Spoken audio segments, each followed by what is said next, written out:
नमः सर्वेभ्यः। व्योम संस्कृत पाठशालायाः लघुसिद्धान्तकौमुदी द्वितीयभागे अस्मिन् पञ्चदशे वाग्वर्धिनी वर्गे सर्वेषां स्वागतम्। येनाक्षरसमाम्नायमधिगम्य महेश्वरात् कृत्स्नं व्याकरणं प्रोक्तं तस्मै पाणिनये नमः।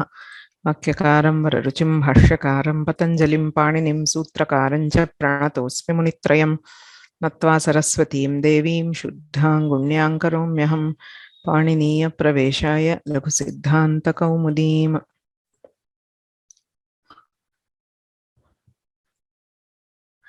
ये अष्टाध्यायीं वक्तुमिच्छन्ति हस्तमुन्नयन्तु।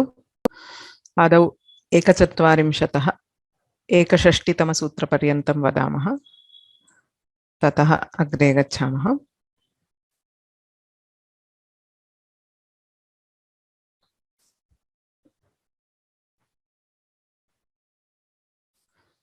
मैथिली एस्। नमस्ते भगिनी। लोपस्थ आत्मनेपदेषु द्वमोद्वात् यजद्वैनमिति च तस्य तात तप्तनप्तनतनाश्च इदन्तो मसि तोयक इष्ट्वीनमिति च स्नात् व्यादयश्च आजसेरसुक अश्वक्षीरवृषलवनानाम् आत्मप्रीतौ क्वचि आमि सर्वनाम्नः सुट् त्रेस्त्रयः ह्रस्वनद्या पोनुट् चतुर्भ्यश्च श्रीग्रामण्योश्छन्दसि गोः पादान्ते विदितोऽनुं धातोः शेमुचादीनां मस्जिनशोर्जलि रदिजभोरचि ये। धन्यवादः। धन्यवादः।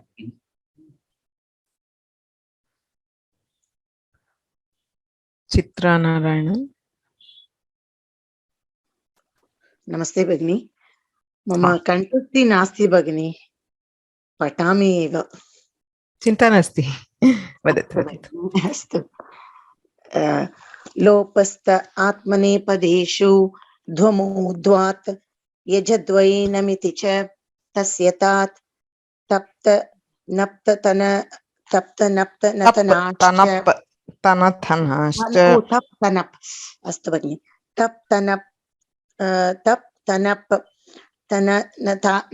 नतनाश्च इदन्तो तप्तनप्तनश्च इदन्तोमसि क्तो यक् इष्टीनमिति च स्नात्व्यादयश्च आजसेरसुख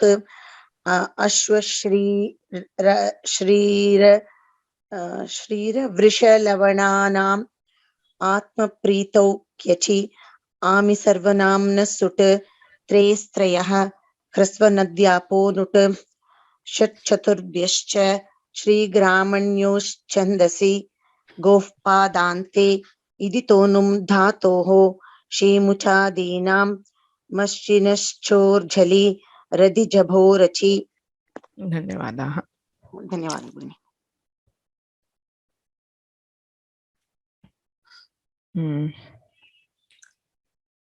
अग्रे भवानी भगिनी।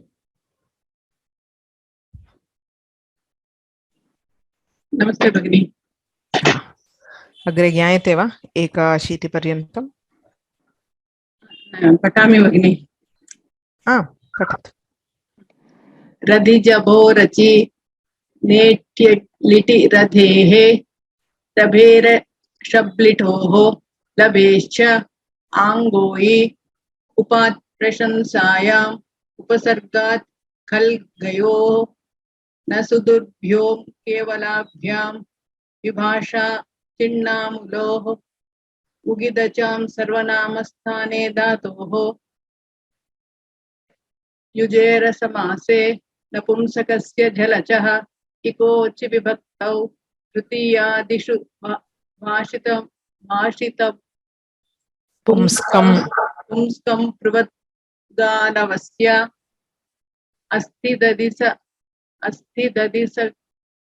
सख्यक्षाम् अस्थिदधिसख्यक्ष्णामनु नङ्गुदात्तः छन्दस्यपि दृश्यते ईचद्विवचने नाभ्यस्ताच्छतुः मानपुंसकस्य आच्छीनाद्योर्नुम्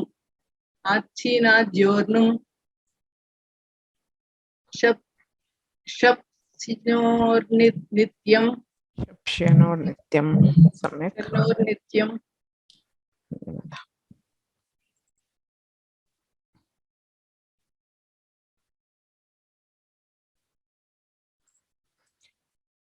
नव्या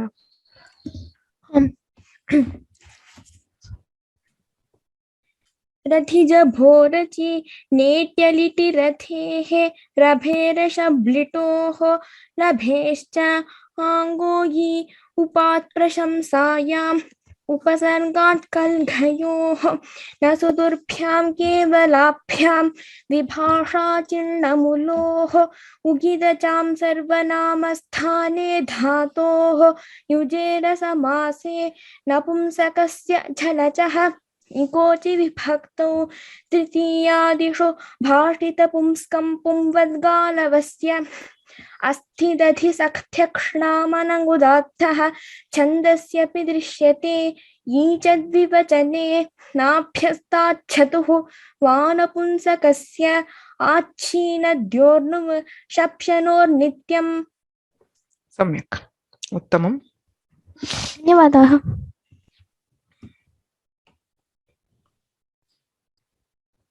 अत्र एकं वक्तुमिच्छामि। अष्टाध्याय्याः विषये सूत्राणां पठनं सरलं न भवति। इत्युक्ते कण्ठस्थीकरणं बहु उत्तमं, प्रथमः पक्षः। यदि कण्ठस्थीकरणं न शक्यते तथापि तत्र पठने निरर्गलता आनेतव्या। तदर्थम् अभ्यासः निश्चयेन कर्तव्यः। Reading Ashtadhyayi Sutras is not like just reading a general book, right? Without practice, we will not be able to read it fluently. Chandovat sutrani bhavanti ityapi vadanti. Vedaparayana tulyam bhavati sutraparayanamapi. Ataha tatra yatha doshaha na bhaveyuhu. Yatha asthane छेदः न भवेत् तथा किंचित प्रयत्नं कृत्वा अस्माभिः पठनीयं भवति। इदानीं तत्र ऑडियो अस्ति, अस्माकं जालस्थाने एव अष्टाध्याय्याः ऑडियो लभ्यते। तत् श्रुत्वा अभ्यासः कर्तुं शक्यते। अष्टाध्यायी.com तत्र जालस्थानं गच्छामः चेत् तत्र हैफन् कृत्वा तत्र पदच्छेदः अपि प्रदर्श्यते।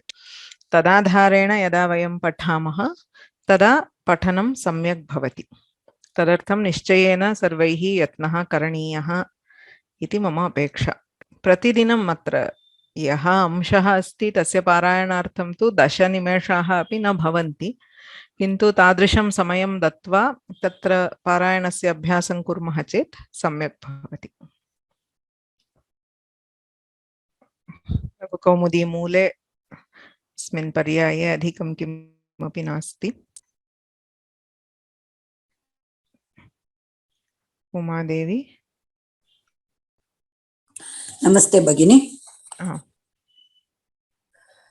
धेनुर्मतिवत् स्त्रियांच स्त्रीवाची क्रोष्टुशब्दस्तृच्वद्रूपं लभते रुन्नेभ्यो नीप् रुदन्तेभ्यो नान्तेभ्यश्च स्त्रियां नीप् क्रोष्ट्री गौरीवत् भ्रूश्रीवत् स्वयंभूः पुंवत् ना षट् स्वस्रादिभ्यः नीप्तापौ नास्तः स्वसातिस्रश्चतस्रश्च क्षमामि ननन्ता दुहिता तथा याता मातेति सप्तैते स्वस्रादय उदाहृताः स्वसारौ माता पितृवत् शशि मातृः द्यौर्गोवत् राह पुंवत् नौर्ग्लौवत्. Samyak. So with this we have completed the Ajanta Strilinga Prakarana in the Laghu Siddhanta Kaumudi. Right?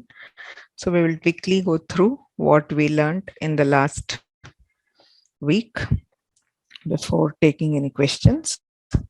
So as we can see from the Moola, there is actually nothing new with reference to the Subanta Prakriya at all. From Dhenu, there is not a single sutra in the Subanta part of it. So whatever we have is something tangential. So basically everything we need to derive these forms have already been covered. So everywhere the Laghu Kaumudi just says vatu, vatu, vatu. So it is something similar to what we have studied earlier. Right? So we should use this opportunity to recap what came earlier and what we are doing now. So in Ukarantas, Dhenu Shabda is the main Shabda where he says Mativat. So always in Vyakarana, E and U go together. Likewise, E and U go together. Right? So Ikaranta and Ukaranta Strilinga Shabdas, Rasva Ikaranta Ukaranta Strilinga Shabdas, whether they are Nitya Strilingas or Pum and Strilingas, it does not matter. Please remember the Nitya Strilinga part applies only to the Ikaranta and Ukarantas. Use Triakhyaunadi, Neyangumang Sthana Vastri, and Vami. Right?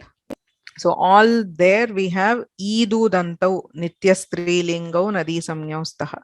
Kintu Niti Hrasvascha Ityatra Hrasva Ivarna Uvarnantau Strilingau Nadi Samnyakau Bhavataha. So we don't have to worry about whether it is only Strilinga or also exists in Pullinga. There are certain words like Ishuhu. There is some other word like Bahuhu, right, which exists in Pullinga and Strilinga. So whatever it is, they take one form like the normal Ukaranta Shabda, which is the Shambhu Shabda or Guru Shabda. In addition, Niti Hrasvashta applies to give optional Nadi Samnya only in the Nit Pratyayas. So they will have additional forms only in those four. Nge, Ngasi, Ngas and Ngi. Dhenvai, Dhenvaha, Dhenmaha, Dhenvam. Other than this, it goes like the Pullinga Shabda. Of course, without considering the Pullinga specific karyas, which is Tasmat Chasona Pumsi and Angonastriya. So Ngitsu Va Nadi Samnya, Anyatra Ghi Samnya, Tat Prayuktani Karyani Bhavanti. It is completely like Mati Shabda. There is one more Shabda, Kroshtu. It actually in Strilinga, this Shabda technically belongs to Ikarantas because even before we add the Supratyayas, we are converting it into an Ikaranta Strilinga Shabda. The only reason Laghu Kaumudi takes it under Ukarantas is because in Pullinga we studied Kroshtu under Ukarantas. So naturally you will wonder what happened here. So Kroshtu, there is a sutra called Striyamcha. So Kroshtu has 3 sutras giving Trijvad Bhava. So Trijvad Kroshtuhu, Striyamcha, and then Vibhasha Tritiyadishu Achi. So it gets compulsory Trijvad Bhava in Sarvanamasthana, Asambuddhau Sarvanamasthane by Trijvat Kroshtuhu, because of which we saw the forms Kroshta, Kroshtaro, Kroshtaraha, Kroshtaram, Kroshtaro in Pullinga. Then Striyamcha, the moment Strilinga is intended, that is we want to indicate a female jackal. So immediately it gets converted into Trijvat. And when you have the Kroshtr as a Rikaranta Trijvat Shabda, then we have the Stri Pratyaya adding, which is Rinnebhyo Nip. So Rinnebhyo Nip is actually a Pratyaya Vidhayaka Sutra, which belongs to the Stri Pratyaya Prakaranam. There are many sutras, as we saw that day, at the beginning of the 4th chapter, 4.1. Right, we have Striyam, and then under the Adhikara we have about 70-75 sutras, all of which give different pratyayas in Strilinga. One of those sutras is Rinnebhyo Nip, a general sutra which says a Rikaranta Shabda and a Nakaranta Shabda in Strilinga will get Nip as the Stri Pratyaya. So we see that commonly in many Shabdas. Right, so Vaktr, Vaktri, Shrotr, Shrotri, all the normal Trijantas become Ikaranta. Very similarly, Kroshtr also becomes Ikaranta, Kroshtri. When we are giving the forms, it is actually an Ikaranta Strilinga Shabda, Kroshtri Shabda. Don't get confused by the placement under Ukarantas. So that is purely to give you a link to what you studied earlier. That is why he has put it under Ukaranta. There is no reason to even take it out as a separate Shabda. It is completely similar to the Gauri Shabda. Then we have the Ukaranta Strilinga Shabda. So in Ukaranta, there is only one pattern. Once you come to Strilinga, there is no other special thing at all. In Ukaranta Strilinga Shabdas, the general Shabda is actually Vadhu Shabda, which Laghu Kaumudi doesn't mention, but it is a normal Unadi Pratyayanta Ukaranta Shabda. So it is a Nitya Strilinga Shabda and therefore has Nadi Samya like Lakshmi. Right? So it is exactly like Lakshmi. There is no Sulopa because it is not Hal Nyabhya, not Halanta, not Nyanta, and not Abanta. So Vadhuhu, Vadhvau, Vadhvaha, Ikoenachi, and then the Nadi Karyas, Ambartha Nadyor Hrasvaha, An Nadyaha, Hrasvanadya Ponut, Neram Nadyam Nibhyaha, all of them apply for Vadhu Shabda. So in Ukarantas, for all Nitya Strilinga Shabdas, whether they are Unadi Pratyayantas or derived from a Stri Pratyaya, there is a Stri Pratyaya called Ung in Strilinga. Okay, so we get words like Shvashruhu, Bhadrabahuhu, Karabhoruhu, and all that. Right? Not very common words, but we have Ukaranta. So there, whether it is an Unadi or Ung Pratyayanta, Stri Pratyayanta will not matter. It will all behave similarly. What is special here is one specific word called Bhruhu, which is specifically mentioned in the sutra Achishnu Dhatu Bhruvam Yivor Iyang. Right? It gets an Uvang Adesha. U is replaced by Uv by the sutra Achishnu Dhatu Bhruvam. Ajadau Vibhaktau Uvang Adesha Bhavati. Because it gets Uvang, it also qualifies for Neyang Uvang Sthana Vastri, which prevents Nadi Samya, and then Vami and Niti Hrasvashcha, which give an optional Nadi Samya in Nit Pratyayas and Am. So like Shri Shabda, Bhru Shabda will have two forms each in the Nit, Nyeng, Asing, Asmi, also in Am. Right? So Bhruvai, Bhruve, Bhruvaha, Bhruvaha, Bhruvam, Bhruvi, and Bhrunam, Bhruvam.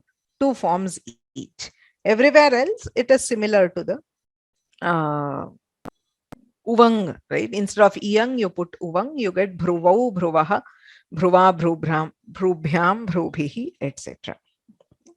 Also exceptional here are words which are derived from a dhatu, like the Bhu Shabda. So because achishnu dhatu bhruvam, so bhru shabda and that which is derived from a dhatu will both get uvang adesha. And if it is a nitya strilinga shabda like bhu shabda, it will have optional nadi samya.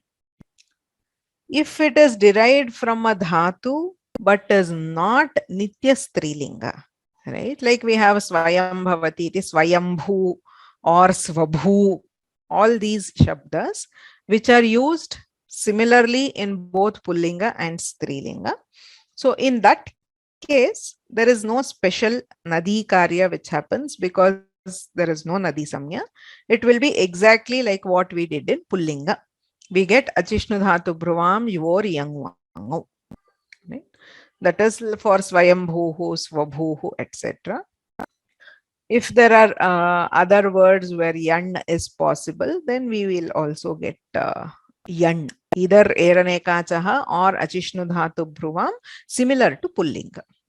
Only if it is a nitya strilinga shabda, then we have to check whether it gets compulsory nadi samya or optional because of achishnu dhatu bhruvam.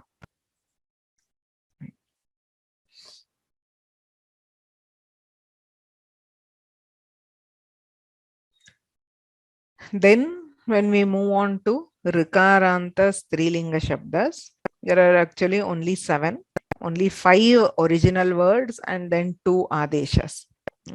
So swasra, matra, duhitra, yatra, nanandra. Why only these? Because any other rikaranta shabda, the moment it is in strilinga, it will get runebhyo ngeep. Right? So you will get the ngeep, so it gets converted into ikaranta. They will not stay as rikarantas. Only these, because of the nishedha nashat swasradibhyaha. So they belong to a special class called the swasradigana, and therefore there is no stri pratyaya added to them and they remain as rikarantas. But again, there is nothing special for strilinga as such. It is exactly the same as what we see in pullinga. So rikaranta shabda means 3 karyas, right? 4 or rather 3 for all rikarantas, which is ridushana sprudam soneha samcha iti anangadeshaha, ritongi sarvanamasthanayoho iti gunaha, rita ut iti ukaradeshaha. These 3 are common to all rikarantas. In addition, aptrantrich, swasranaptra, neshtrit, tvashtrit, kshatri, hotri, potri, prashastrinam. In that list, there is only one strilinga shabda, which is swasru. Swasru means sister. So that gets upadha dirgha by aptrantrich. Swasa, swasaro, swasaraha, swasaram, swasaro, swasruh, etc. The remaining 4 do not get upadha dirgha. Other prakriya is all the same. Mata, matarau, mataraha, mataram, matarau, matruh, etc. Then tisru, sarvatra pullingavad rupani prakriyacha. All forms, all this one except this. Right? Tasmat chasonah pumsi does not apply. But other than that, everything is similar to pullingas. Tisru and chatasru, we have actually already seen what happens because tisru is originally derived from 3 shabda. And therefore we saw it under ikarantas. It gets tisru adesha and then ajadav vibhaktau achira rutaha iti rephadesha. So we get tisraha, tisraha. Then in tisrunam, once we do hrasvanadhyaponut, nami is prevented by na tisru chatasru. Chatasru is very similar to tisru. It belongs under rephantas. In chatur shabda, chatur gets adesha as chatasra, but once the adesha is done, it is similar. Chatasraha, chatasraha, chatasrabhihi, chatasrabhyaha, chatasrabhyaha, chatasranam, and chatasrishu. So there is no other rikaranta strilinga shabda. Then again in ajantas, there is absolutely nothing new.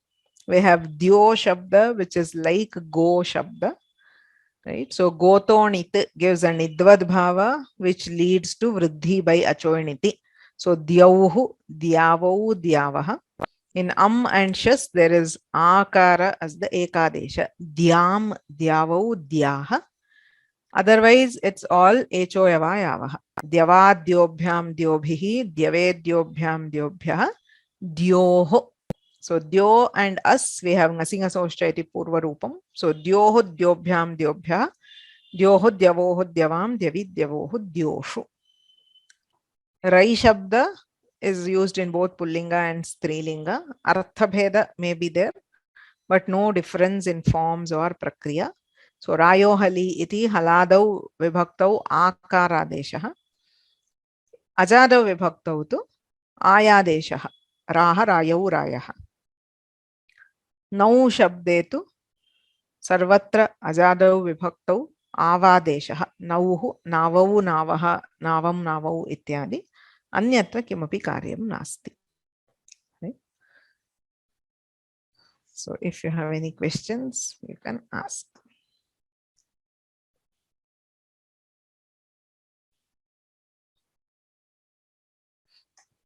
Does Kroshtu get Krijvat Bhava for all or only Sarvanamasthana? In Pullinga, it is based on the Supratyayas. So in Sarvanamasthana, we get compulsory, and then after that from Tritiya, Ajadi Vibhakti, we get optional Trijvat Bhava. In Strilinga, it is not dependent on the Supratyaya at all. By Striyam cha, just by being in Strilinga, it gets Trijvat Bhava. So even before adding any Sup Pratyaya, we can do the Trijvat Bhava, and therefore you get the Ni. So we start with Kroshtri. It is same for all. There is no change at all. No optional forms like we saw Kroshtoho and Kroshtuhu, etc. So no such thing in Strilinga. How do we know which sutra to apply for Upadha Dirgha? Whether Aptrantrich or Sarvanamasthane. For Shabdas where Aptrantrich applies, we always apply Aptrantrich. Right? So because it just says Upadha Dirgha and it is the Parasutra. So for Swasra, so Swasra au, we do Guna Swasar au, then Upadha Dirgha Aptrantrich Swasarau. Similarly, even in Supratyaya, Swasan S, we do Dirgha. Both of them are applicable there. Right? So both Sarvanamasthane cha Sambuddham and Aptrantrich can apply in Su. Vipratishedhe Param Karyam. I mean, it doesn't matter much, but still because it is Parasutra, we do Aptrantrich. Where Aptrantrich is not applicable, then only in Supratyaya we get Dirgha by Sarvanamasthane cha Sambuddha, and we hear the Hrasva in other cases.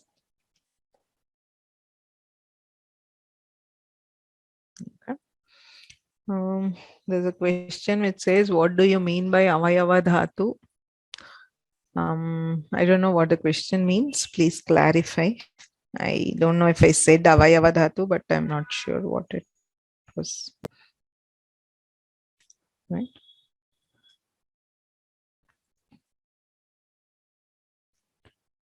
So for example, Drashta. Yes, Drashta is a Trijanta. So since it is a Trijanta, so Drashtri Su, then Rudishanaspurudam so Nehasam iti Anang. Drashtan Su, Aptrantrich iti Upadha Dirgha. Because it is Trijanta, Aptrantrich will apply. So Drashtan Su, Halgyabhyo Dirghat, and then Alopa Pratipadikantasya. So if we do Pita, it's the same thing except that sutra will change. So Pitan S by Ridushanasprudam so Nehasancha, Pitan S by Sarvanamasthane cha Sambuddho, and then Halgyabhyo and Nalopa.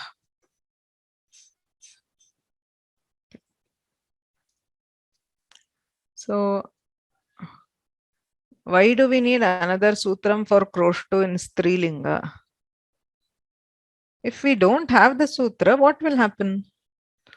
So you get the forms only in Kroshtri, Kroshtrio, Kroshtreha. You will get the required forms only in Sarvanamasthana. No? In following Tritiya, you would get two forms. One like Dhenu Shabda. So you would have actually three forms there. If it is there is no Trijvad Bhava, then you would have like Kroshtvaha and Dhenvaha Dhenoho, Kroshtvaha Kroshtoho. Then one more form like Kroshtri gets Kroshtriyaha. Right? All those forms are not valid in Strilinga. In Strilinga, there is only one form, compulsory Trijvad Bhava, and therefore we need that sutra. Sarva Shabdasya Sarva iti Strilinge Pratipadikam asti after adding ap. Why not Kroshtri the Pratipadikam after adding nip? That is exactly what I said. No, Kroshtri is the Shabda. It is Ikarantaha Strilingaha Kroshtri Shabdaha. It is not an Ukaranta Shabda. Kroshtri is the Shabda, though it doesn't technically get Pratipadika Samya by Arthavad Dhatura Pratyaha or Kritadhita Samasascha. We saw the Pratipadika Grahane, Linga Vishishtasyapi Grahanam. So Kroshtri is the Shabda there, just like Gauri is the Shabda. It is very similar. We have Gaura, we add Nip and we say Gauri Shabda. So Kroshtu, we add Nip and say Kroshtri is the Shabda.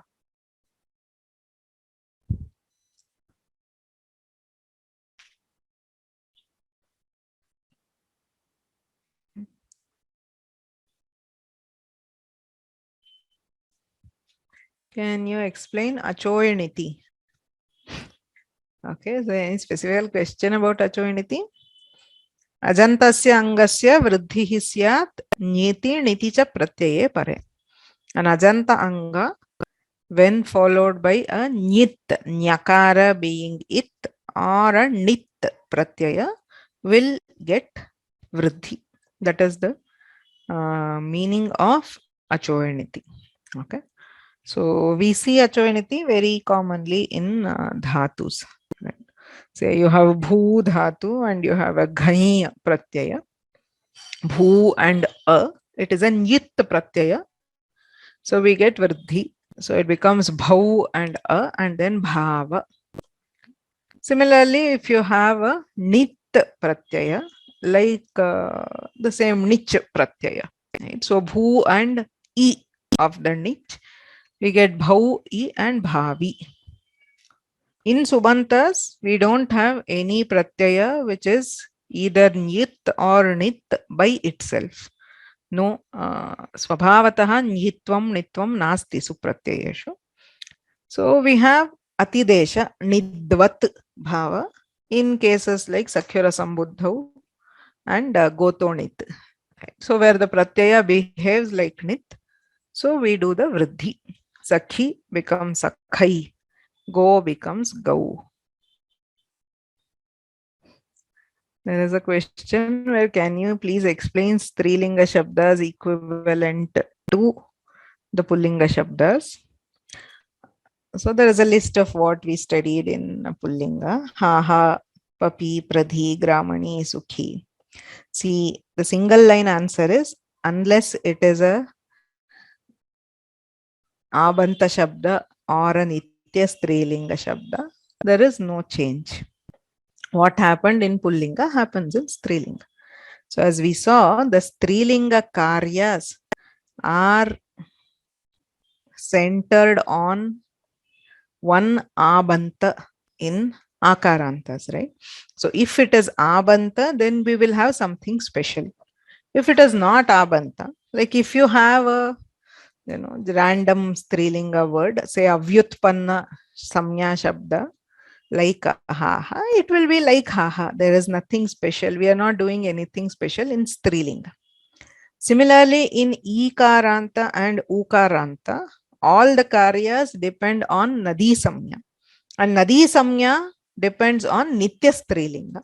So if it is not Nitya Strilinga, then nothing will happen. Right? So that is the simple answer. Because Laghu Kaumudi does not go further. See, there is some,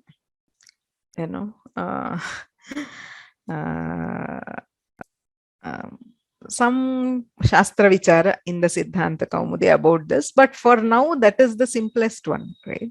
Only if it is a Nitya Strilinga Shabda and Ikaranta, Ukaranta, there is something special. So if not, as he said, Swayambhuhu Pumvat. So all these is like Pumvat, Pumvat, Pumvat. If the Shabda exists in Strilinga, see, that is their Prayoga. Because something like say Varshabhu, if it exists in Strilinga, the forms and Prakriya will be fully similar. Similarly, Drinbhu or Hu, whatever you take, it will be exactly the same. When I say exactly the same, don't ask me if Shasi Nakaraha Bhavati. All those are very obvious. So Tasmat Chasonah Pumsi will not apply. Such that one is always there. But other than that, in the main Karya, there is nothing special. If it is Atichamu, it will be like say Atichamuhu in Strilinga, Atichamun in Pullinga, everything else is the same. If it is Gramani, Gramam Nayati Stri, it will be like Gramanihi, Gramanyahu, Gramanyaha. Exactly the same, no difference. So that is why we need to understand the source of the difference of Strilingas. The source is there. One in the Pratyaya added, the Stri Pratyaya, the other is in the Nadi Samya. If that source is removed, then there is nothing different between Pullinga and Strilingas.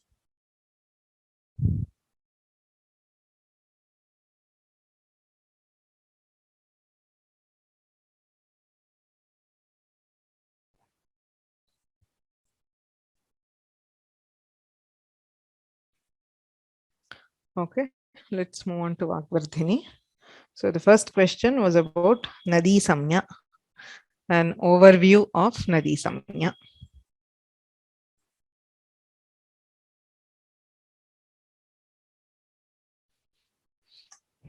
Varun Mohoday. नमो नमः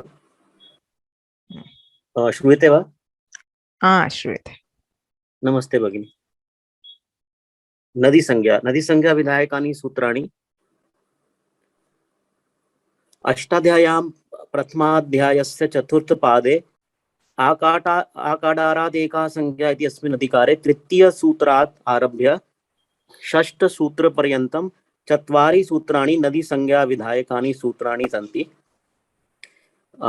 एतानि सूत्राणि सन्ति U स्त्रियाख्यौ नदी नेयुनवन् स्थानावस्त्री वामी नीति ह्रस्वश्च इति चत्वारि सूत्राणि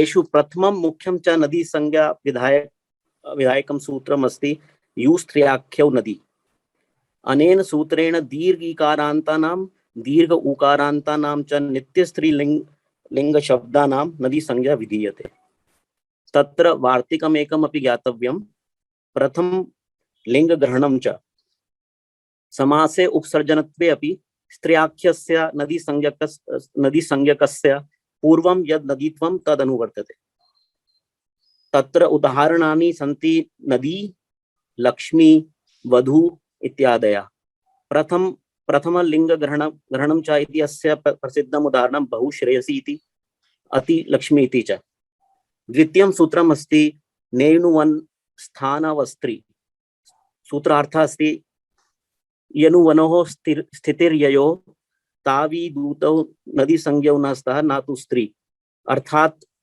स्त्री शब्दं विहाय यन् स्थानेनः उवन् स्थानेनो वा ये इकारान्तः उकारान्तः वा शब्दः तेषां पूर्वेण सूत्रेण प्राप्ता या नदी संज्ञा सा अनेन सूत्रेण निषिध्यते धातुभ्यः निष्पन्नः दीर्घ इकारान्तः शब्दः दीर्घ उकारान्तः शब्दश्च अचिष्णु धातु भ्रुवां युवोः यनुवनौ इति अनेन विहितयो यन् उवन् आदेशयोः स्थानेन भवन्ति अतः नित्य स्त्रीलिंगानाम् अपि तादृशानां शब्दानां नदी संज्ञा अनेन सूत्रेण निषिध्यते उदाहरणं श्री इति कश्चित् दीर्घ इकारान्तः नित्य स्त्रीलिंग शब्दः धातोः निष्पन्नः अतः तस्य इकारः धातोः इकारः स च इयङ् आदेशस्य स्थानी भवति अतः अनेन सूत्रेण श्री शब्दस्य नदी संज्ञा निषिध्यते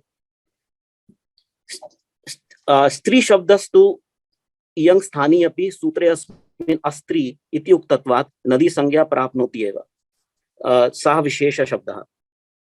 भ्रू इति दीर्घ उकारान्तः नित्यस्त्रीलिङ्ग शब्दः धातोः न निष्पन्नः, तथापि अचिष्णु धातु भ्रुवां युवोः यनुवनोः इति सूत्रेण उवन् आदेशस्य स्थाने अतिश्रीवत् तस्य नदी संज्ञा अनेन सूत्रेण निषिध्यते। तृतीयं सूत्रमस्ति वामी। सूत्रार्थः अस्ति पूर्वेण सूत्रेण यः नदी संज्ञायाः नित्यप्रतिषेधो विहितः अनेन सूत्रेण तस्य आमी इति उक्ते षष्ठी बहुवचन प्रत्यये परे विकल्प्यते। स्त्री शब्दं विहाय यनुवनौ स्थानौ स्त्रियाख्यौ यु आमी वा नदी संज्ञौ स्तः।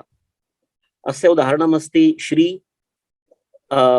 नदी संज्ञा पक्षे श्रीणाम इति रूपं सिद्ध्यते, नदी संज्ञा अभावे श्रियाम इति रूपं सिद्ध्यते। एवमेव भ्रू शब्दस्य नदी संज्ञा पक्षे भ्रूणाम, नदी संज्ञा अभावे भ्रुवाम इति रूपं सिद्ध्यते। चतुर्थं सूत्रमस्ति निति ह्रस्वश्च। अनेन सूत्रेण नित् प्रत्यये परे विकल्पेन नदी संज्ञा विधीयते। केषां शब्दानाम् इत्युक्ते द्वौ वर्गौ स्तः। प्रथम वर्गः इयन् उवन् स्थानिनः ये नित्य स्त्रीलिंग शब्दः ईकारान्तः उकारान्तः वा तेषाम् अनेन सूत्रेण नित् प्रत्ययेषु परे विकल्पेन नदी संज्ञा विधीयते। तथा च द्वितीय वर्गः अस्ति ह्रस्व इकारान्तः ह्रस्व उकारान्तः नित्य स्त्रीलिंग शब्दः तेषाम् अपि अनेन सूत्रेण नित् प्रत्यये परे विकल्पेन नदी संज्ञा विधीयते। उदाहरणानि सन्ति श्री शब्दे नित् प्रत्यये परे श्रियै श्रिये, श्रियाः श्रियः, श्रियी श्रियां। मति शब्दः मत्यै मतये, मतेः मत्याः, मत्यां मतौ। संग्रहेण वक्ष्यामश्चेत् अस्मिन् प्रकरणे शब्दानां पञ्चवर्गः इति कथयितुं शक्यते। प्रथम वर्गः अस्ति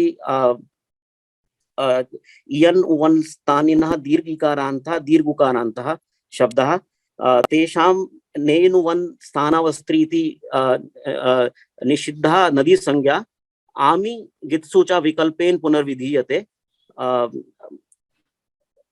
वामी इति अनेन आमी परे, निति ह्रस्वश्च इति अनेन नित्सु परे विकल्पेन पुनर्विधीयते नदी संज्ञा। प्रथम वर्गः। द्वितीय वर्गः अस्ति स्त्री शब्दः, कश्चित् विशेष शब्दः यः इयं स्थानी अपि नित्य नदी संज्ञां प्राप्नोति नेनुवन् स्थानावस्त्री इत्यत्र अस्त्री इति उक्तत्वात्। तृतीयः वर्गः अस्ति ह्रस्व इकारान्तः शब्दः ह्रस्व उकारान्तः नित्य स्त्रीलिंग शब्दः येषां नित्सु प्रत्ययेषु परे अप्राप्ता नदी संज्ञा विकल्पेन विधीयते निति ह्रस्वश्च इति अनेन सूत्रेण। चतुर्थः वर्गः शेषः दीर्घ इकारान्तः दीर्घ उकारान्तः नित्य स्त्रीलिंग शब्दः येषां यु स्त्रियाख्यो नदी इति अनेन नित्यं नदी संज्ञा विधीयते। पंचमः वर्गः ह्रस्व इकारान्तः ह्रस्व उकारान्तः अनित्य स्त्रीलिंग शब्दः येषां शेषो घ्य सिकी इति घी संज्ञा विधीयते सखी शब्दं केवलपति शब्दं च विहाय। नदी संज्ञा आश्रितानां कार्य न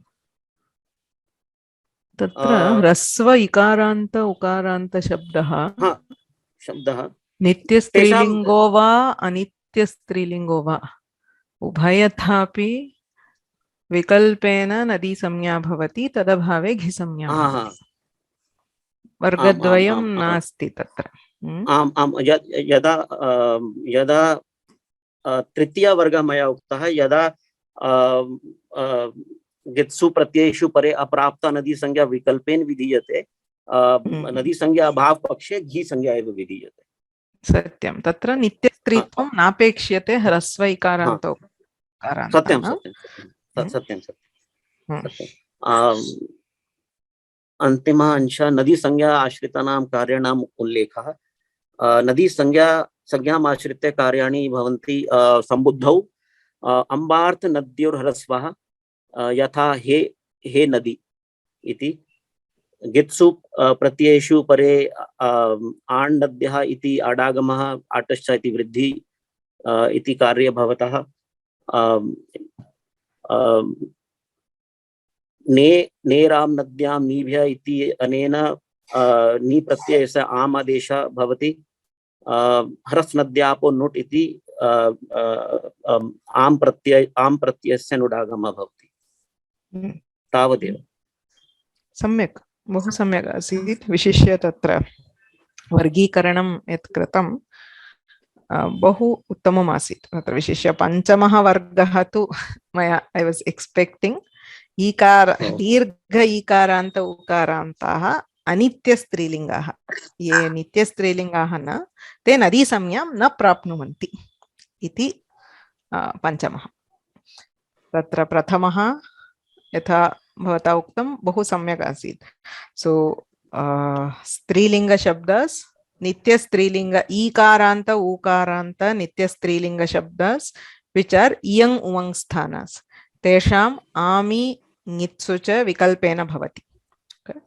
Then the same ikaranta ukaranta nitya strilingas yadi iyang uvang sthanam nasti tarhi nadi samya nityam bhavati. Ikaranta ukarantaha tatra किम अनियत लिंगाः चेत तत्र नदी संज्ञा न भवति. Okay. These are the three possibilities in dirgha ikarantas. The fourth one, of course, is tri shabda. Even though it is an young sthani, it gets compulsory nadi. So these four are perfect. In hrasva ikaranta ukaranta, there is only one varga. Whether they are nitya or anitya, they will get optional nadi samya in nit, and otherwise they get the ghi samya. तत्र दोषः आसीत्. सम्यक्, किन्तु बहु सम्यक् प्रतिपादितम्, उत्तमम्. धन्यवादः भगिनी. अस्तु, द्वितीयमस्ति ङि प्रत्ययस्य आदेशाः इति. वंशीसुधा भगिनी. नमस्ते महोदय, श्रूयते वा? श्रूयते. शेर् स्क्रीन् करोमि वा? क्रियताम्.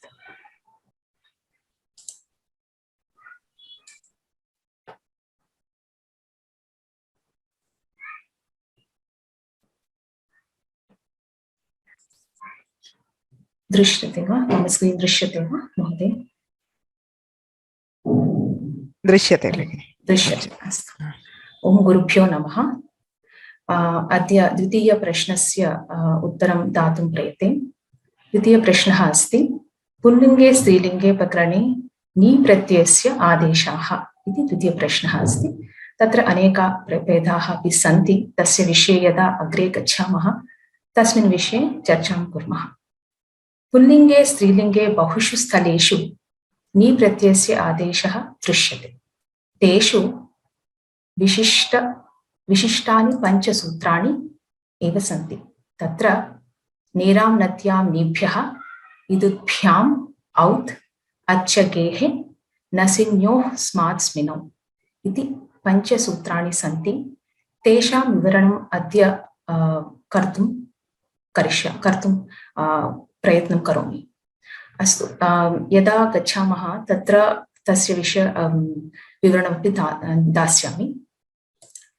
तत्र नी प्रत्ययस्य आदेशाः कुत्र कुत्र कथं भवति इति मया प्रदर्शितं, परन्तु अद्य तु सर्वेषां चर्चा न कुर्मः.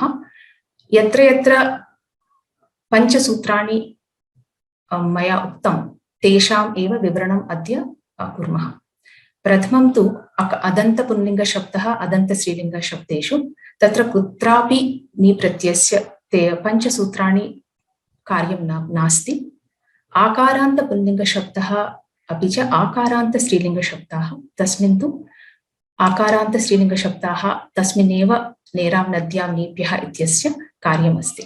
प्रथमं तु तत्र रमाशब्दः अस्ति. रमा इति आबन्तः शब्दः अस्ति. टाप् प्रत्यययोजनानन्तरम् आबन्तः भवति. नेरां नद्यां नीभ्यः किं वदति इत्युक्ते अङ्गस्य इति अधिकारे अस्ति. नदीसंज्ञकात् परस्य आबन्तात् परस्य नीशब्दात् परस्य सप्तमी एकवचनस्य नी प्रत्ययस्य आम् आदेशः भवति इति सूत्रार्थः. तत्र यदा रमा इति आबन्धः शब्दः अस्ति तस्य कारणेन तेन कारणेन तत्र रमाशब्दः नेरां नद्यां नीभ्यः इति सूत्रस्य अर्हता प्राप्नोति। अतः तत्र रमायोगः नी प्रत्ययस्य तत्र अनुबन्धलोपानन्तरम् इ इति अवशिष्यते। अतः तत्र रमायोगः इ इत्यस्मिन् इ प्रत्ययस्य स्थाने आम् आदेशः भवति।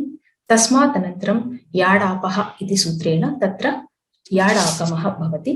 अतः रमायाम् इति अन्तिमरूपं सिद्ध्यति। तत्र गोपा अपि शब्दः अस्ति, परन्तु तत्र धातुतः उत्पन्नः शब्दः अस्ति। अतः तत्र नेरां नद्यां नीभ्यः अपि च अन्येषां चतुर्णां सूत्राणामपि कार्यं नास्ति। द्वितीयमस्ति अदन्तसर्वनाम पुल्लिङ्गशब्दः, आकारान्तसर्वनाम स्त्रीलिङ्गशब्दः। तत्र अदन्तसर्वनाम पुल्लिङ्गशब्दः सर्वः इति मया स्वीकृतं।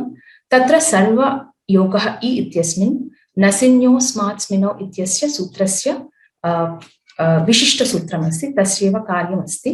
तत्र सर्वयोगः इ इत्यस्मिन् इ स्थाने तत्र स्मिन् इति आदेशः भवति।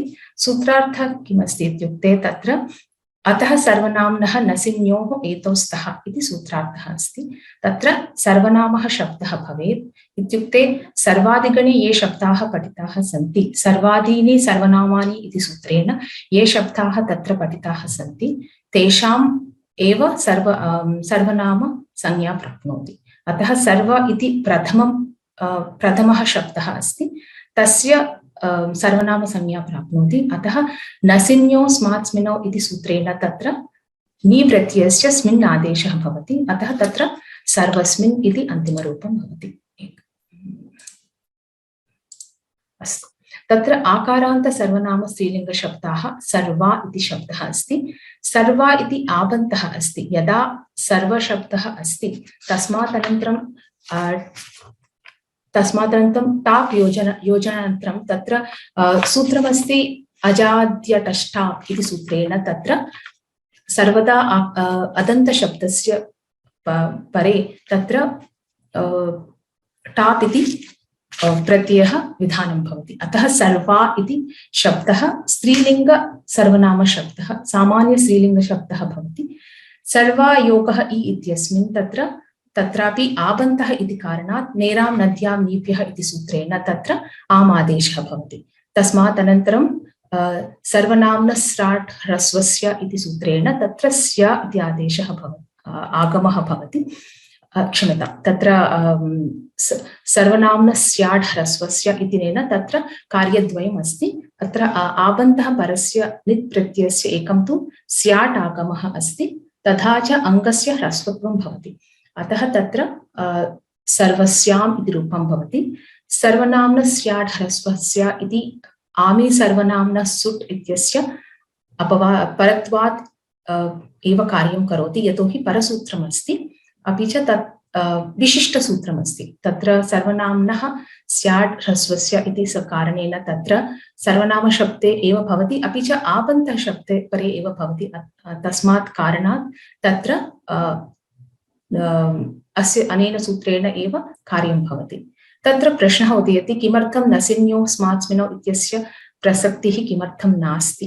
अत्र नसिन्यो स्मात् स्मिनो इति अदन्तसर्वनामशब्दः इति तत्त्वात् तत्र सर्वा इति दीर्घ आकारान्तशब्दः अस्ति। अनेन कारणेन तत्र नसिन्यो स्मात् स्मिनो इत्यस्य प्रवृत्तिः नास्ति, अपि च तत्र सर्वनाम्नस्राट् ह्रस्वस्य इति सूत्रस्य कार्यम् एव भवति। अस्तु, अग्रे गच्छामः। तत्र ईकारान्तशब्दः पुल्लिङ्गशब्दः, तस्मिन् सामान्यशब्दः अस्ति, हरिशब्दः अस्ति। हरियोगः इ इत्यस्मिन् तत्र हरि इति ह्रस्व इकारः शब्दः अस्ति। अतः तत्र ह्रस्व इकारः शब्दः घि संज्ञा प्राप्नोति शेषो घ्यसकि इति सूत्रेण। यदा घी संज्ञा प्राप्नोति, घी संज्ञायाः कार्याणि सन्ति, तेषाम् अत्र प्रयोगः भवति। तत्र हरियोगः इ इत्यस्मिन् यदा घी संज्ञा प्राप्नोति अच्छगेः इति सूत्रेण तत्र कार्यं भवितुमर्हति। अच्छगेः सूत्रं किं वदति इत्युक्ते घी संज्ञकात् ह्रस्व इकारान्त उकारान्त शब्दात् परस्य नी प्रत्ययस्य औत् आदेशः भवति तथा की संज्ञकस्य अन्तिमवर्णस्य अकारादेशः भवति। अतः तत्र ई स्थाने औ आदेशः भवति। हरि इत्यस्मिन् अन्ते इकारः अस्ति तस्य अकारः भवति। अतः तत्र वृद्धिरेचि इति अन्तिम वर्ण सूत्रेण तत्र हरौ इति सिद्ध्यति। तत्र यदा प्रश्नः उदयति घी संज्ञा प्राप्नोति हरि तत्र घेर्निटि इत्यस्य कार्यमपि भवितुम् अर्हति, परन्तु घेर्निटि इति प्रबाद्य तत्र अपवादत्वेन अच्छघेः इति कार्यं करोति, यतोहि यदि अत्र कार्यं न करोति चेत् कुत्रापि कार्यं कर्तुं न अर्हति। अतः हरौ इति सामान्यशब्दः अत्र अच्छघेः इति सूत्रस्य कार्यमस्ति। अनन्तरं सखी शब्दः अपि अस्ति, पुल्लिङ्गशब्दः अस्ति। सखी अपि उणादिप्रत्ययान्तशब्दः अस्ति। तत्र सखी इत्यस्मिन् सखी इति शेषोघ्यसखी इति सूत्रेण असखी इति कारणेन तत्र घी संज्ञा न प्राप्नोति। अपि च तत्र यदि घी संज्ञा न प्राप्नोति तत्र औत् इति सूत्रम् औत्सर्गिकसूत्रम् अस्ति। औत् इति किं वदति इत्युक्ते इदुभ्याम् उत्तरस्य नेः औकारादेशः भवति। अतः तत्र औत् इति उत्सर्गसूत्रेण तत्र इकारस्य स्थाने औ आदेशः भवति। अतः तत्र सख्यौ इति अन्तिमरूपम् अस्ति। यदि तत्र एकः मुख्यविषयः अस्ति, तत्र यदि केवलं नदी संज्ञा अस्ति तत्र नेरां नद्यां नीभ्यः इति सूत्रेण कार्यं कर्तुम् अर्हति।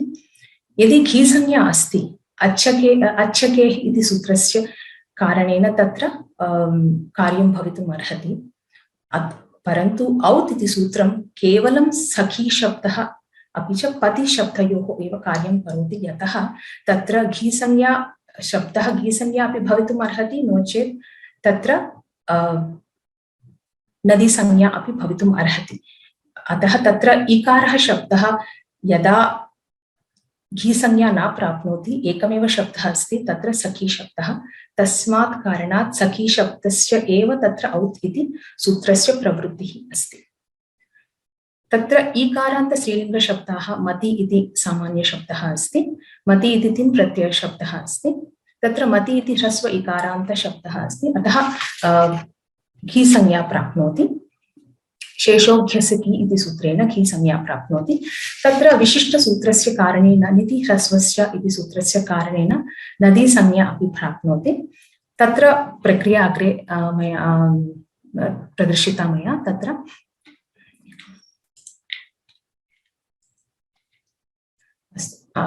अग्रे पश्यामः तत्र प्रक्रिया कथमस्ति। ईकारान्त पुल्लिङ्गशब्दाः सन्ति। तत्र ईकारान्त पुल्लिङ्गेषु बहुषु प्रभेदाः सन्ति, परन्तु कुत्र नेः आदेशः भवति तस्य एव विवरणम् अत्र अस्ति। यत्र नीलवर्णे अस्ति तेषामेव विवरणं कर्तुम् इच्छामि। बहुश्रेयसी इति समासः अस्ति। नदीसंज्ञकस्य शब्दः ईकारः अन्ते ईकारः अस्ति। श्रेयसी इति न्यन्तः अस्ति। प्रथमलिङ्गग्रहणं च इति वार्तिकेन नदी संज्ञा कार्याणि अपि भवितुम् अर्हति। अतः युश्रियाख्यो नदी इति सूत्रेण नदी संज्ञा अपि प्राप्नोति। यदि नदी संज्ञा प्राप्नोति नदी संज्ञा कार्याणि यत् अस्ति निप्रत्यये नेरां नद्यां नीभ्यः आण् नद्याः आटश्य इति त्रिभिः सूत्रैः तत्र कार्यं भवति। अपि च बहुश्रेयस्याम् इति अन्तिमरूपं भवति। यत्र न्यन्तः नास्ति तत्र लक्ष्मीः इति नित्यस्त्रीलिङ्गशब्दः अस्ति। तस्मात् कारणात् तत्र प्रथमलिङ्गग्रहणं च इति सूत्रेण तत्र अधिलक्ष्मी अपि नदीसंज्ञा प्राप्नोति। अतः तत्रापि नदीसंज्ञायाः कार्याणि भवितुम् अर्हति। अतः अधिलक्ष्म्याम् इति अन्तिमरूपं भवति। यदा ईकारान्त स्त्रीलिङ्गशब्दाः पश्यामः, गौरी इति सामान्यशब्दः अस्ति। न्यन्तः अस्ति। गौरी इति नित्यस्त्रीलिङ्गशब्दः अस्ति। यदा नित्यस्त्रीलिङ्गः अस्ति तत्र नदी संज्ञा प्राप्नोति। तत्र दीर्घ ईकारः अपि अस्ति यतोहि वयम् अधुना एव श्रुतवन्तः दीर्घ ईकारः शब्दः दीर्घ उकारः शब्दः अस्ति चेत् तत्र नदी संज्ञां प्राप्नोति अतः युस्त्रियाख्यौ नदी इति सूत्रेण गौरी शब्दः नदी संज्ञां प्राप्नोति यदा नदी संज्ञां प्राप्नोति नेरां नद्यां नीभ्यः सर्वाणि कार्याणि वयं यदा चर्चितवन्तः तेषां कारणेन तत्र नदी संज्ञा कार्याणि भवन्ति अपि च अन्तिमं गौर्याम् एकं रूपं भवति अचोरहाभ्यां द्वे इति द्वित्वसूत्रेण तत्र गौर्याम् इत्यपि रूपं भवति यत्र द्वितीयशब्दः अस्ति ण्यन्तः यत् स्त्रीशब्दः अस्ति एतत् विशिष्टशब्दः अस्ति तत्र स्त्री अपि नित्यस्त्रीलिङ्गः शब्दः अस्ति नदी संज्ञा प्राप्नोति युस्त्रियाख्यौ नदी इति सूत्रेण परन्तु श्रीशब्देषु नूतनं सूत्रम् अस्ति स्त्रियाः इति सूत्रम् अस्ति स्त्रियाः इति सूत्रेण तत्र यद्यपि स्त्री इति धातुतः नास्ति आबन्तः नास्ति अपि च तत्र धातुतः नास्ति आबन्तः नास्ति अतः तत्र इयङ् आदेशः तत्र आम् आदेशः न भवति तत्र क्षम्यताम् इयङ् आदेशः न भवितुम् अर्हति यदा धातुतः नास्ति तत्र इयङ् आदेशः भवितुं न अर्हति अतः तत्र स्त्रियाः इति सूत्रेण विशिष्टकार्यं भवति तत्र इयङ् इति आगमः भवति इयङ् इति इयङ् इति आदेशः भवति इति आदेशः क्षम्यताम् आदेशः अस्ति अतः मया दोषेण लिखितम् अत्र अस्तु तत्र स्त्रियाः इति सूत्रेण तत्र आदेशः भवति अतः तत्र स्त्रीयोगः ईय इति भवति स्त्रिय इति भवति ई स्थाने यदा नित्यस्त्रीलिङ्गः अस्ति इति कारणात् तत्र नदी संज्ञायुक्त कार्याणि अपि भवितुम् अर्हति अतः नेरां नद्यां नीभ्यः आण्नद्याः आटस्यति सूत्रेण तत्र स्त्रियाम् इति अन्तिमरूपं भवति एतदस्ति ईकारान्त इकारान्तशब्दः विषये अग्रे तत्र ईकारान्त पुल्लिङ्गशब्दः अन्यत् द्वौ अस्ति तद्द्वौ स्तः तत्र सेनानी योगः सेनानी इति धातोः इकारः अस्ति नी अपि धातोः इकारः अस्ति द्वयोः भेदः किम् अस्ति इत्युक्ते तत्र सेनानी इति अनेकाच् अस्ति नी इति एकाच् अस्ति तत्र धातोः इकारः इति कारणेन तत्र एरणेकाचो संयोगपूर्वस्य इति सूत्रस्य प्रवृत्तिः अस्ति यतोहि तत्र अनेकाच् अस्ति असंयोगपूर्वः नी ईकारः अस्ति तस्मात् कारणात् ई प्रत्ययः ई इति इकारः अन्ते अस्ति तस्मात् कारणात् एरणेकाचो असंयोगपूर्वस्य इति सूत्रेण तत्र कार्यं भवितुमर्हति सेनानी योगः सूत्रार्थः एकं श्रुतादवदाय तत्र यण् आदेशः भवति सूत्रार्थः वदामि तत्र एरणेकाचो असंयोगपूर्वस्य इति सूत्रेण तत्र यण् आदेशः भवति अतः तत्र सेनान्याम् इति अन्तिमरूपं भवति तत्र ईकारः अन्ते अस्ति अतः तत्र नदी संज्ञा अपि प्राप्नोति नेरां नद्यां नीभ्यः इत्यस्य सूत्रस्य प्रवृत्तिः अत्र अस्ति अन्यदस्ति नीशब्दः एकाच् अस्ति तत्र अन्ते इकारः अस्ति एकाच् इति कारणात् अचिष्णु धातु भ्रुवां युवोरियङ् उवङ्गौ इति सूत्रेण तत्र इयङ् इति आदेशः भवति नी इति शब्दः नेरां नद्यां नीभ्यः नी इत्यस्य दले अस्ति अतः तेन कारणेन नेरां नद्यां नीभ्यः इति सूत्रस्य प्रवृत्तिः अस्ति सेनानी इत्यस्मिन् अपि नी इति अन्तिम अस्ति नेरां नद्यां नीभ्यः नी इति यत्र दलं तत्र सार्थकं भवति तस्मात् कारणात् तत्रापि अस्य सूत्रस्य प्रवृत्तिः अस्ति नी शब्दस्य नियाम् इति अन्तिमरूपम् अस्ति ईकारान्त स्त्रीलिङ्गशब्दाः लक्ष्मी इति सामान्यशब्दः अस्ति लक्ष्मी इति ण्यन्तभिन्नः शब्दः अस्ति परन्तु नित्यस्त्रीलिङ्गः इति इति कारणात् तत्रापि नदीसंज्ञायुक्तकार्याणि भवन्ति। लक्ष्म्याम् इति अन्तिमरूपम् अस्ति। परन्तु तत्र श्री भू धी अपि त्रयः शब्दाः सन्ति। ते धातोः इकारः धातुतः निष्पन्नः शब्दः अस्ति। ते नित्यस्त्रीलिङ्गः अपि भवितुं ते नित्यस्त्रीलिङ्गः शब्दाः अपि सन्ति। अतः तत्र यदि तत्र अन्ते इकारः अस्ति, संयोगपूर्वकः अस्ति, अपि च एकाच् अस्ति, अतः तत् अचिष्णु धातु भ्रुवां योर् योङ्गौ इति सूत्रेण तत्र इयङ् आदेशः भवितुम् अर्हति। परन्तु तत्र त्रयः शब्दाः अपि नदीसंज्ञां प्राप्नोति। तेषां कारणात् तत्र प्रक्रिया अस्ति। यदा अधुना एव वयं श्रुतवन्तः, परन्तु झटिति अहं प्रक्रिया वदामि। तत्र नदीसंज्ञा युक्तानि दीर्घ ईकारः दीर्घ उकारः नित्यस्त्रीलिङ्गशब्दाः नदीसंज्ञा प्राप्नोति। घी संज्ञा ह्रस्व इकारः ह्रस्व उकारः स्त्रीलिङ्गशब्दाः। अत्र नित्यत्वम् इति नास्ति। अतः तत्र मतिः घी संज्ञा प्राप्नोति। धेनु इति उकारः ह्रस्व उकारः, मति इति ह्रस्व इकारः अस्ति। नदीसंज्ञा शब्दाः सन्ति श्री भू धी। अपि च स्त्री अपि नदीसंज्ञा दीर्घ इकारः अस्ति। भ्रू अपि धातुतः निष्पन्नः शब्दः नास्ति, परन्तु तत्र दीर्घ इकारः अस्ति इति कारणात् तत्र नदीसंज्ञा प्राप्नोति। धातुतः नास्ति। अधुना तु मति धेनु इति तत्र घीसंज्ञा सामान्यतः घीसंज्ञा प्राप्नोति, परन्तु विशिष्टसूत्रेण निति ह्रस्वस्य इति सूत्रेण तेषां विकल्पेन नदीसंज्ञा अपि भवति। अतः तत्र नित् प्रत्ययाः यदा सन्ति तेषां विकल्पेन नदीसंज्ञा अपि भवति। यदा निति ह्रस्वस्य सूत्रस्य प्रवृत्तिः अस्ति, एकस्मिन् स्थले मत्याम् इति भवति, नदी संज्ञा प्राप्नोति।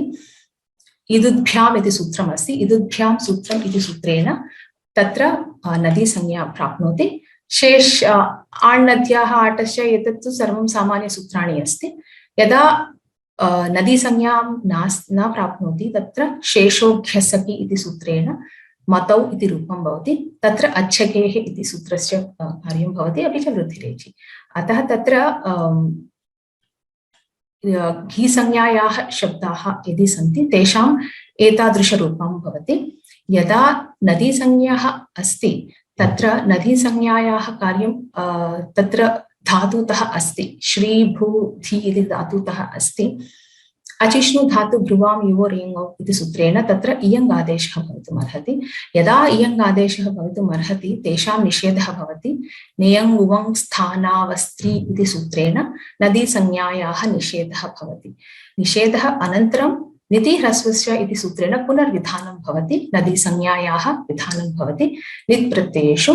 अतः तत्र श्रियाम् इति नदीयुक्ता शब्दः अस्ति। नेरां नद्यां नीभ्यः इति कारणेन दीर्घ ईकारः अस्ति। अतः तत्र धातुतः निष्पन्नः शब्दः अस्ति।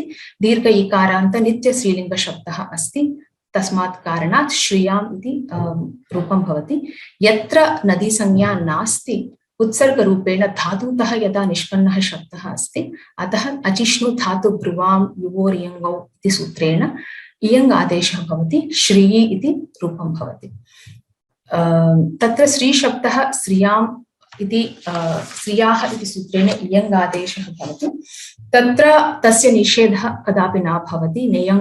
नेयङ् उवङ् स्थानावस्त्री इति सूत्रस्य कार्यम् अत्र न भवति। अतः स्त्रीशब्देषु रूपाणि इयङ् आदेशः भूत्वा एव सर्वाणि रूपाणि भवितुम् अर्हति। अस्तु,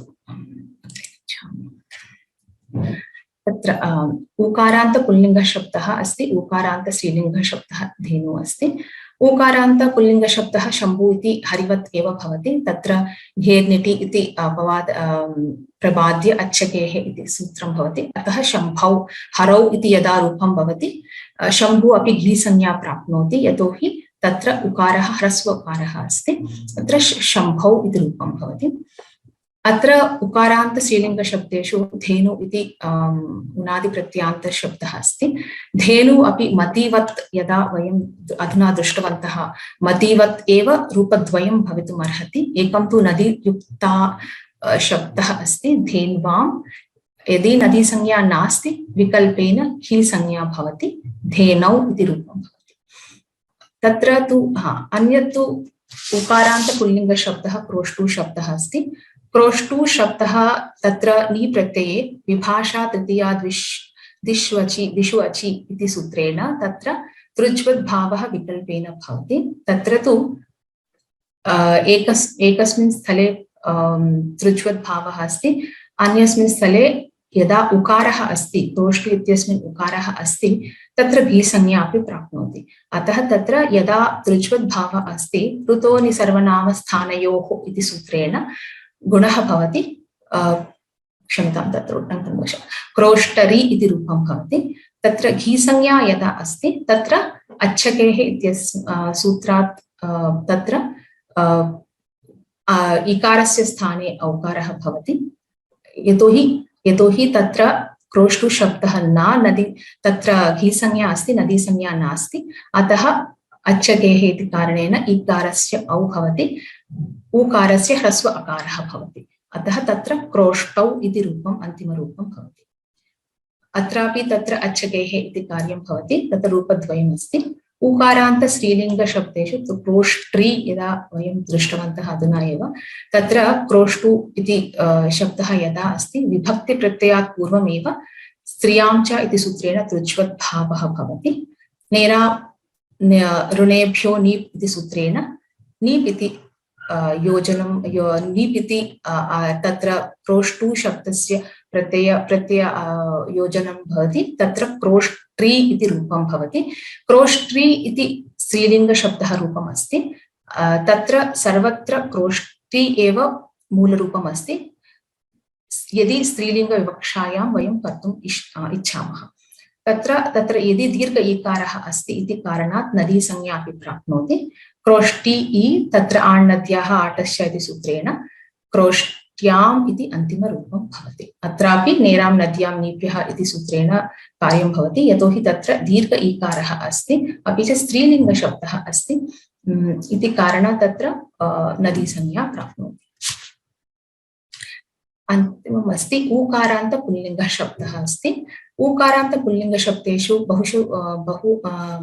बहवः शब्दाः सन्ति, हुः खलपु, परन्तु अतिचमु इ इत्यस्मिन् एव नदीसंज्ञकस्य शब्दस्य ऊकारः अस्ति। अतिचमु इत्यस्मिन् दीर्घ उकारः अस्ति। अत्रापि तत्र नदीसंज्ञायुक्तकार्याणि भवितुम् अर्हति। चम्वाम् इति अन्तिमरूपं भवति। ऊकारान्त स्त्रीलिङ्गशब्देषु वधु इति सामान्यशब्दः अस्ति। वधु इति उनादिप्रत्ययान्तशब्दः अस्ति। तत्रापि दीर्घ उकारान्तशब्दः इति कारणात् तत्रापि स्त्रीलिङ्गशब्दः अस्ति। अतः तत्र नेरां नद्यां नीभ्यः आण्नद्याः आटश्च एतेषां कार्यं भवति, वद्वाम् इति अन्तिमरूपं भवति। अत्र भात्यबाधकविवरणम् एकं कुर्मः चेत् इदुभ्याम् इत्यस्य भात्यबाधक चर्चां कुर्मः चेत् तत्र इदुभ्याम् इति सूत्रं नेरां नद्यां नीभ्यः अपि च औत् इत्यस्मिन् मध्ये अस्ति। सूत्राणि 4 सूत्राणि सन्ति। नेरां नद्यां नीभ्यः, इदुभ्याम्, औत्, अच्छकेः। 4 सूत्राणि यदि सन्ति तत्र नेरां नद्यां नीभ्यः इति सूत्रेण नदीसंज्ञा भवति। अच्छकेः इति सूत्रेण तत्र नदीसंज्ञा कार्यं भवति। अच्छकेः इत्यस्मात् तत्र ही संज्ञायुक्तकार्यं भवति। यदि शब्दः नदीसंज्ञायुक्तशब्दः अस्ति, नेरां नद्यां नीभ्यः इत्यनेन तत्र कार्यं भवति। परन्तु यदि नदीसंज्ञा नास्ति, मतिशब्दः इति स्वीकुर्मः, मतिशब्दः तत्र नदीसंज्ञा अपि भवितुम् अर्हति, ही संज्ञा अपि भवितुम् अर्हति। तस्मात् कारणात् तत्र नेरां नद्यां नीभ्यः इत्यस्य कार्यमपि भवितुम् अर्हति। अपि च औत् इति सूत्रम् अस्ति। औत् इति सूत्रं द्वयोः प्रसक्तिः अपि भवितुम् अर्हति। यत्र द्वयोः प्रसक्तिः अस्ति तुल्यबलविरोधः विप्रतिषेधेन परत्वात् औत् इति भवितुमर्हति। परन्तु यदि औत् इति कुर्मः तत्र इष्टरूपं वयं न प्राप्नुमः, मत्यौ इति भवति। तत् मतिशब्दस्य इष्टरूपं नास्ति। अतः तत्र इदुभ्याम् इति सूत्रं कृतं पाणिनिना। यतः इदुभ्याम् औत् इत्यस्य अपवादरूपेण कार्यं करोति। अपि च तत्र यतोहि तत्र अत्र कार्यं न करोति चेत् इदुभ्याम् इत्यस्य निरवकाशं भवति। अतः तत्र इदुभ्याम् इत्यनेन यदि नदीसंज्ञा अस्ति, इदुभ्याम् इत्यनेन नदीयुक्तकार्यं भवति। यदा नदीसंज्ञा नास्ति, अच्छकेः इत्यस्य कार्यं भवितुम् अर्हति। अतः तत्र सामान्य नदीसंज्ञा अस्ति चेत् तत्र नेरां नद्यां नीभ्यः इति कार्यं भवति। यदि क्लेशः अस्ति इत्युक्ते नदीसंज्ञा अपि ह्रस्व इकारान्त नो चेत् उकारान्त शब्दानाम् एव क्लेशः भवितुम् अर्हति। यतोहि तेषां नदीसंज्ञा अपि भवति, घीसंज्ञा अपि भवितुम् अर्हति। तस्मिन् स्थाने इदुभ्याम् इति कार्यम् आवश्यकं भवति, यतोहि तत्र एतस्य सूत्रस्य कारणेन नदीसंज्ञा भवति। अनन्तरं अन्तिमं तु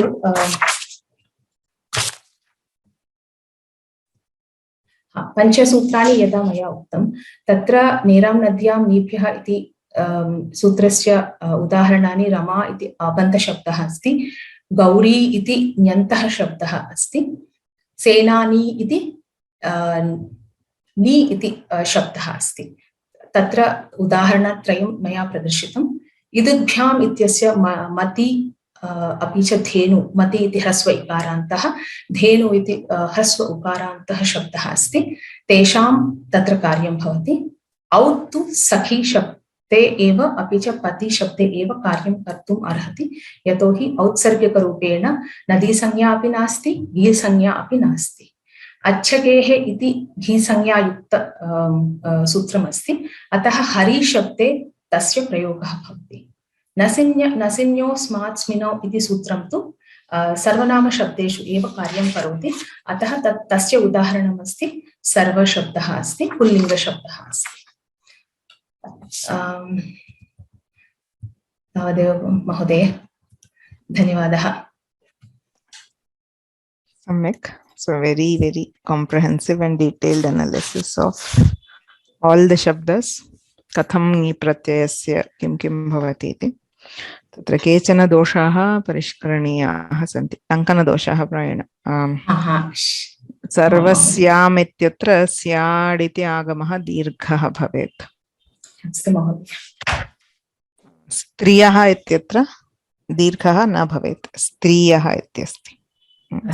तत् दोषान् परिष्कृत्य सर्वैः सह तत्र प्रथमं प्रदर्शयतु। So the essence of व्याकरण is किं पृथक् पृथक् दृष्ट्वा किन्तु मनसि तु एतावत् सर्वं न तिष्ठति।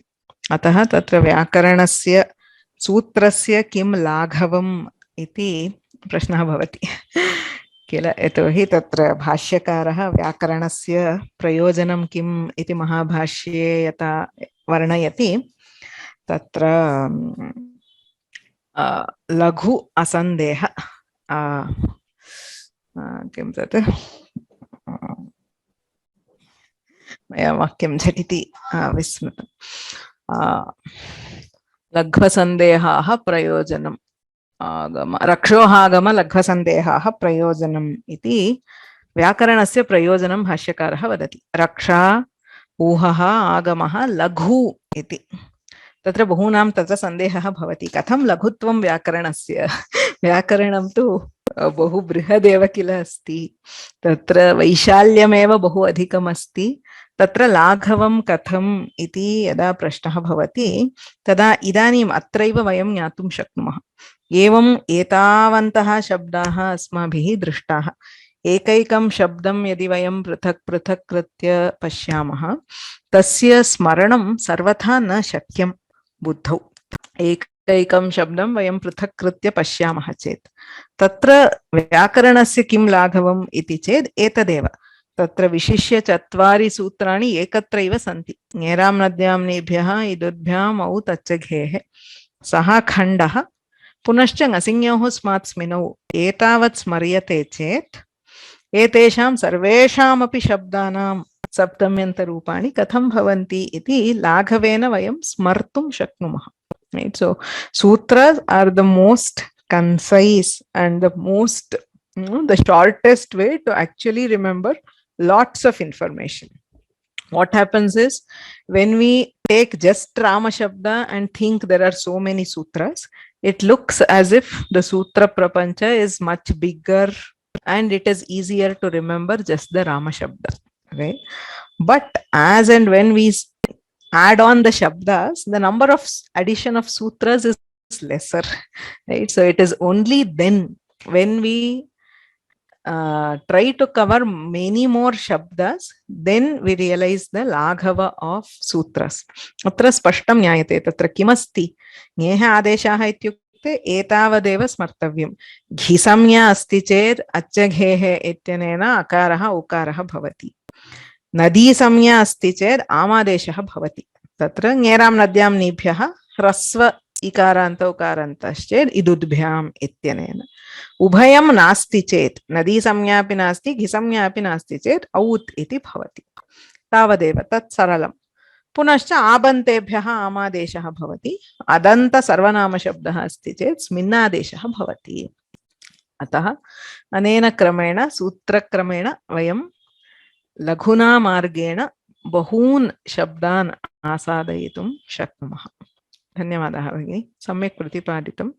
So we should get to both the detail and the summary. That is when we realize the power of Vyakarana, real power of the sutras.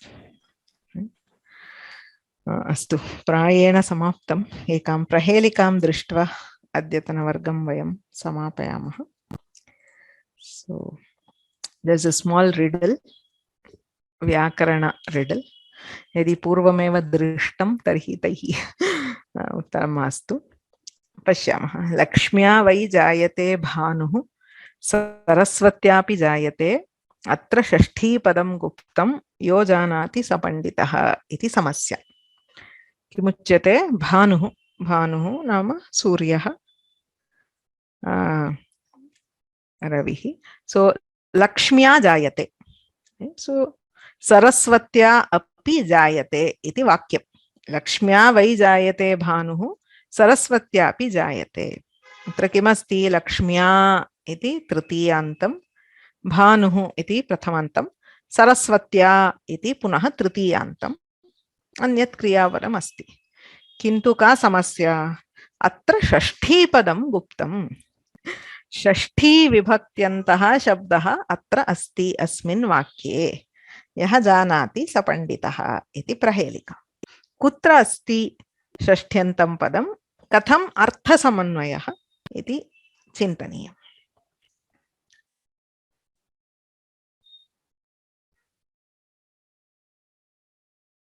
ये केऽपि जानन्ति चेत् हस्तमुन्नयन्तु. कथं स्यात् इति.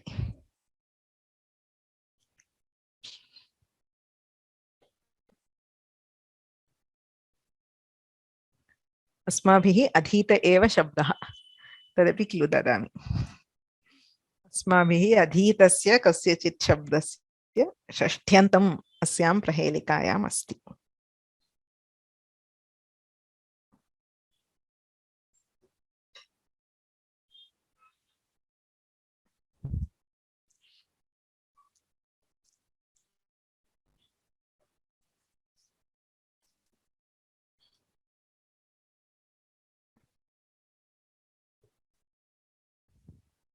लक्ष्म्या वै जायते भानुः सरस्वत्यापि जायते.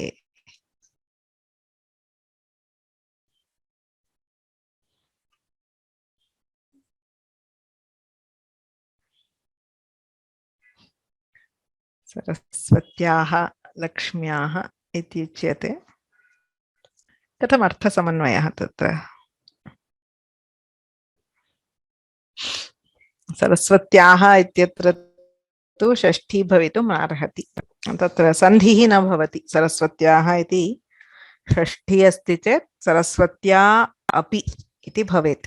यतोहि तत्र सरस्वत्यास् सरस्वत्यार् इति ऋत्वे कृते भो भगो अघो पूर्वस्य योषि इत्यनेन यकारः तस्य लोपः लोपशाकल्यस्य सरस्वत्या अपि पुनः अग्रे सन्धिः कर्तुं न शक्यते। आर्षं भवितुम् अर्हति, किन्तु अत्र आर्षप्रयोगः अस्ति चेत् अत्र समस्या इति वक्तुं न शक्यते। अतः सरस्वत्या इत्यत्र नास्ति षष्ठी, लक्ष्म्याः इत्यत्रापि नास्ति। लक्ष्म्या सरस्वत्या इति तृतीयान्तमेव।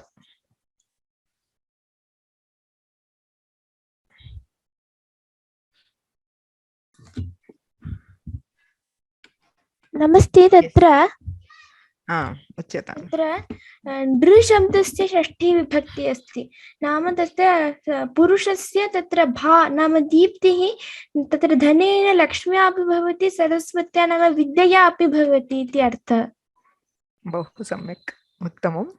भा नुः इत्यत्र नुः इति नृ शब्दस्य षष्ठी विभक्तिः दृष्टमस्माभिः। यथा पितुः तथा नृ अस् इति स्थिते कथं प्रक्रिया? नृ अस् इति स्थिते तत्र हृत उत् इत्यनेन तत्र उकारः भवति, नु स् इति भवति। तदा तत्र नुर् स् इति स्थिते तत्र संयोगात् क्षम्यतां तत्र रात् सस्य इत्यनेन सकारस्य लोपः भवति, नुर् इति भवति। तदा तस्य रेफस्य ससरीषो क्षम्यतां तत्र कर्वसानिर्विसर्जनीय इति विसर्गः भवति, नुः इति भवति। सम्यक्। अतः नृ ङस् नुः नुः इत्युक्ते नरस्य मनुष्यस्य भा भा इति पृथक् पदम्। वस्तुतः अत्र लेखनसमये अतः एव भा नुः इति पृथक् पृथक् पदं। भा इत्युक्ते कान्तिः इत्यर्थः। अतः मनुष्यस्य कान्तिः कथं भवति? लक्ष्म्या जायते, धनेन लभ्यते, विद्यया वा लभ्यते इति समस्या पूर्तिः। लक्ष्म्या वै जायते भानुः, सरस्वत्यापि जायते। अस्तु, अत्र वर्गं समापयामः। येनाक्षरसमाम्नायमधिगम्य महेश्वरात् कृत्स्नं व्याकरणं प्रोक्तं तस्मै पाणिनये नमः। वाक्यकारं वररुचिं भाष्यकारं पतञ्जलिं पाणिनिं सूत्रकारं च प्रणतोऽस्मि मुनित्रयं। नत्वा सरस्वतीं देवीं शुद्धां गुण्यां करोम्यहं पाणिनीयप्रवेशाय लघुसिद्धान्तकौमुदीम्। अस्मिन् सप्ताहे नूतन अप्लोड्स् न भवन्ति। एकः सप्ताहः पुनरावर्तनार्थः। अग्रिमसप्ताहे वयम् अजन्तनपुंसकलिङ्गप्रकरणम् आरभामहे। अतः अग्रिमसप्ताहे वर्गः अपि नास्ति। No live sessions next week, no new uploads this week. We will just have the chapter exercise and test. We will start with Ajanta Napumsakalinga next week. धन्यवाद।